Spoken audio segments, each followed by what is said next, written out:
So the topic for my presentation that I've titled it as is Stopcock.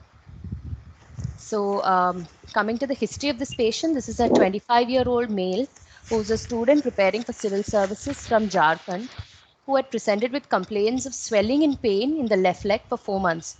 He then went on to develop breathing difficulty for 2 months, followed by abdominal pain for 1 month. So the timeline of events is as follows. So in 2019, while he was traveling on a train, he developed vertigo and he noticed that he was having a sudden onset right upper limb weakness. Along with that, he was also noticed to have imbalance. And with this, he actually had an episode of vomiting as well, along with diplopia. So he was taken to a local center at that point of time, and he was treated with aspirin for 1 year. He was told to have a clot in his brain. So after that, in for one whole year, he was all right. And then following that, in December 2020, he developed a severe left lower limb calf pain and swelling that was sudden in onset.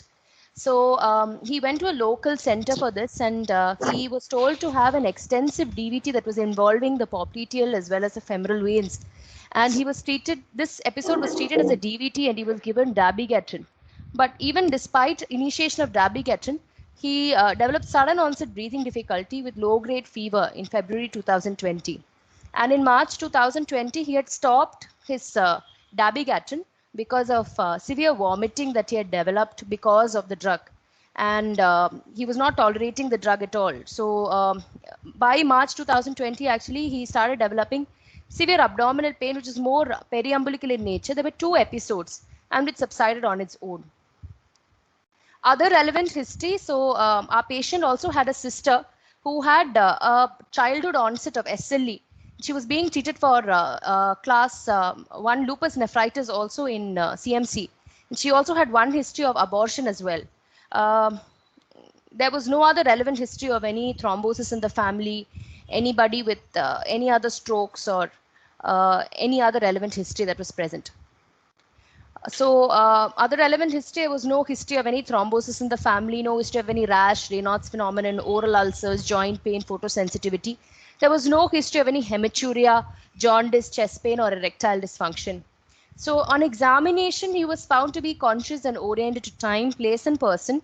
His pulse was 88 per minute, and he had equal pulses in all 4 limbs.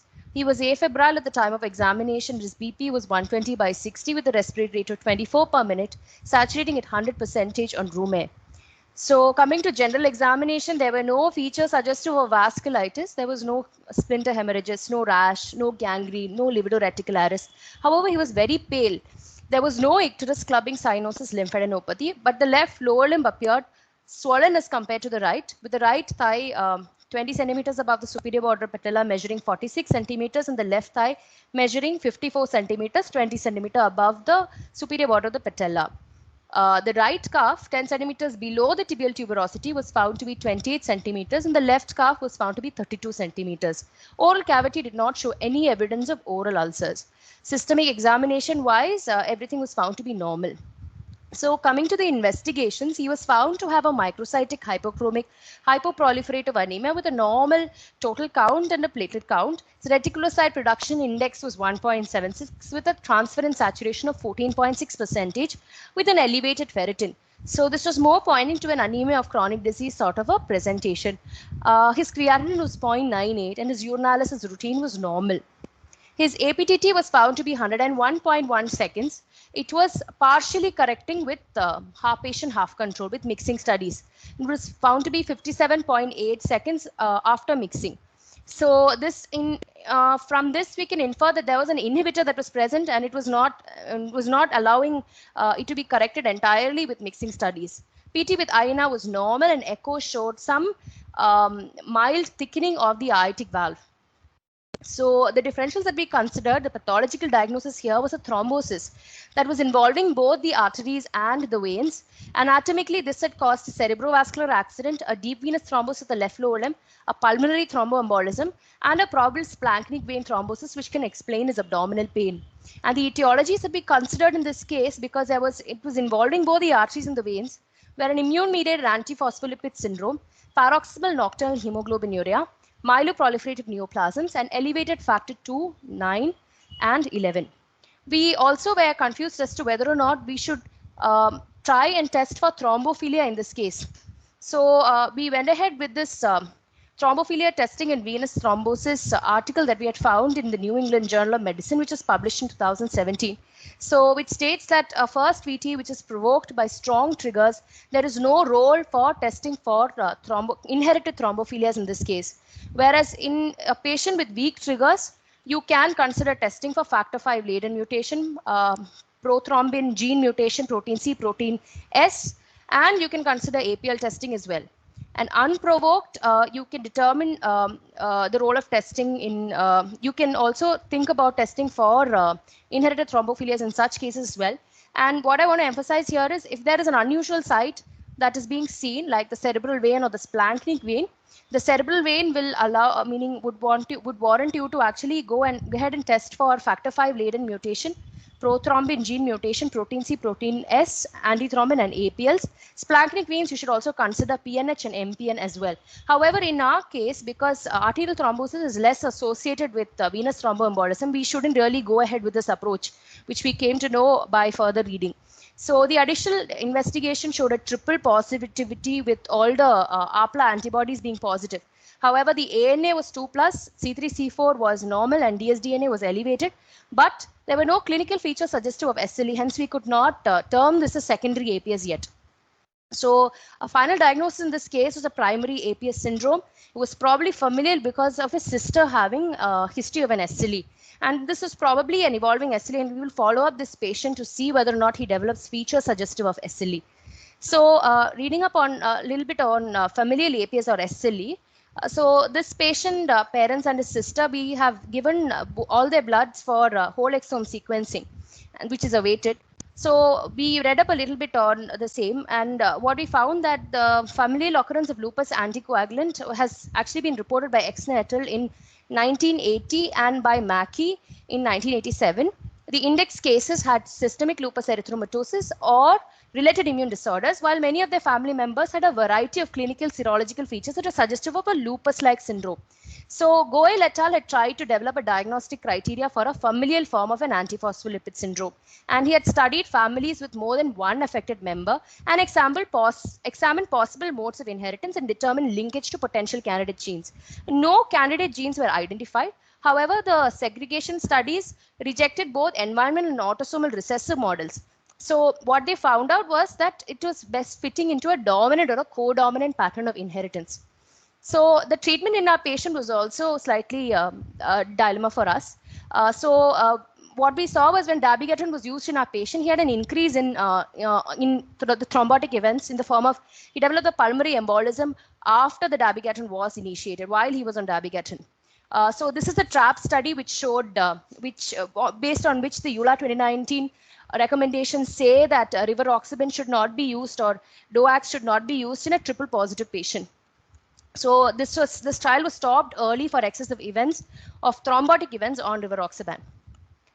So my learning points in this case was the approach to venous thromboembolism and when thrombophilia testing is indicated, the entity of familial APS, and that DOACs should not be used in a patient who's known to have APLA for secondary thromboprophylaxis, especially in patients with triple positivity. Thank you. That was a good presentation, Shreya. Any questions or comments from the audience?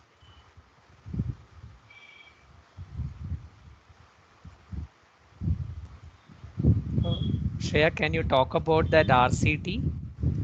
What was the inclusion criteria there? What was the outcome they looked at? Do you know? They actually included all high-risk APS patients who had triple positive. And the exclusion criteria exactly I'm not sure of, but these are the patients that they had included, and 59 of them got rivaroxaban and 61 of them got warfarin. And they found the trial had to be stopped early because of the fact that thrombotic events were found to be much more in rivaroxaban, 19% as opposed to 3% of thrombotic events that were observed with warfarin. And follow-up time was 5 years. So how much? 1 year. 1 and 5 years, yes, but they didn't really, I mean, they didn't complete the study. interim Yes. analysis would have Yes, shown. yes. Okay. Interim analysis had shown that there was an excess of thrombotic events. And the other doubt I had is how much percentage of antiphospholipid antibody syndrome are familial, and are there any difference in prognosis of these patients? There's no difference actually. There's no difference in even treatment wise. It's lifelong anticoagulation anyways. How much percentage actually? I could not really find a percentage per se of familial APS that is present in the population, but there are very less familial APS that they are able to study, so much so that so less that they're not even able to do a genome-wide association. Like very few genome-wide association studies are there, one or two. That so much that they're not able to even identify candidate genes which can be which are associated with familial APS. So I think the Sure. proportion of patients with familial AP is very, very less. There's just this one study which had done a GWAS in such a patient, in that familial cluster that was found in Malaysia. That was the only study that I could get. Yeah. Good that you are able to draw the pedigree chart and identify the sister who had SLE. I mean, sometimes it's connective tissue disease, we don't really take a detailed family history. So I think good reminder to all of us that a thorough pedigree is important. And were you able to involve medical genetics for this? In Yes, this? yes, yes. In fact, the patient's parents and his sister and the patient is given blood for whole exome sequencing. We are attempting to, so there are some genes that have been identified, but there is no definitive association with those genes. So if we are able to get some genes which have been associated in the previous studies, maybe we can find an association of familial APS and those genes. Thanks, Rhea. Good presentation. Thank you. I'm Any sorry, other comments? I joined late on. Yeah, Josh, you want to add anything? Nothing. I'm sorry, I joined late. Just wanted to highlight that we are not sure whether this is hereditary APLA or hereditary SMD, because this patient, although he does not satisfy criteria, clinical criteria or laboratory criteria for SLE, he actually might evolve. And there were many patients who followed up. Only 5 to 10% of patients, even with primary APS, later on evolved within 5 to 10 years evolved to develop SLE. So we are not sure whether this might be something hereditary in the genes which may predispose to SLE, or is it in the mutation is in the genes which possibly predispose for APLA.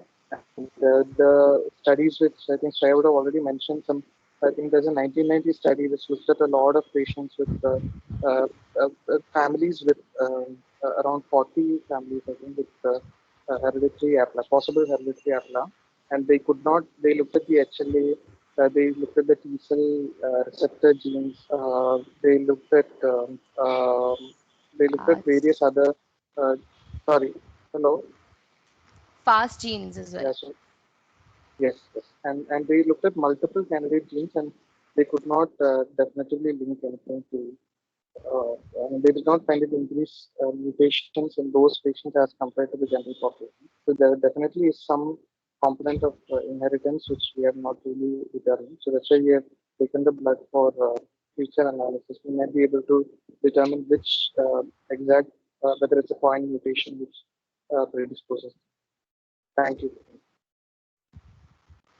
Thanks, Josh. We'll go to the next presentation from Medicine 2,